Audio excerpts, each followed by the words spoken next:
పల్నాడు జిల్లా నాగార్జున సాగర్ కుడికాలువ project committee chairman vice chairman ఎన్నిక ఏకగ్రీవంగా జరిగింది.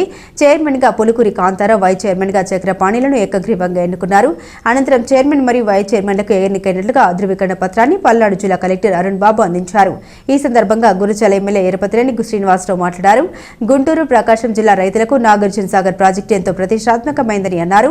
గత 5 ఏళ్ల వైసీపీ ప్రభుత్వం నాగార్జున సాగర్ ని ఏమాత్రం పట్టించుకోలేదని విమర్శించారు. గుంటూరు, ప్రకాశం జిల్లాల ప్రజలకు సాగునీటి ఇబ్బంది లేకుండా చూస్తామని తెలిపారు. వైసీపీ నేతలు పాలన మొత్తం అరాచకాలపై దృష్టి పెట్టారని తెలిపారు. పల్నాడు, గుంటూరు, బాపట్ల, ఒంగోలు ఎమ్మెల్యేల సహకారంతో ఎన్నిక జరిగింది. రైతులను కంటికి రెప్పలా కూటమి ప్రభుత్వం కాపాడుతుందన్నారు. ప్రాజెక్టులన్నీ కూడా నీటితో కలకలాడుతూ ఉన్నాయి. వచ్చే సంవత్సరం కూడా ఎటువంటి ఇబ్బంది లేకుండా రైతులకి నీళ్లు అందించడానికి ఎవరైతే చివరిలో ఉన్నారో, టైలెంట్లో ఉన్నారో ఆ రైతులందరికీ కూడా ఆ కాలంలోని కూడికలు తీసి రైతులందరి మొహాల్లో ఆనందం చూడాలి.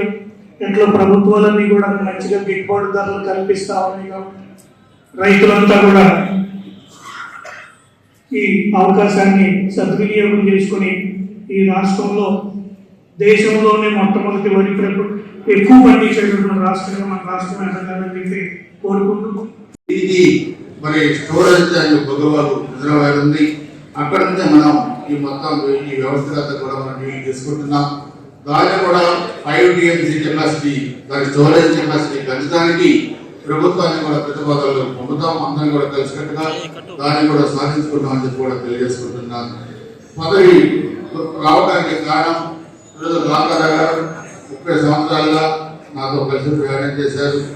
సీనియర్ నాయకుడిగా ఉన్నారు గుజరాత్ నియోజకవర్గంలో. గతంలో కూడా మనం 14లో చూస్తే మరి ఎంపీపీగా నిలబడ్డప్పుడు గుజరాత్ మండలంలోని 19 ఎంపీటీసీలకు 19 ఎంపీటీసీలు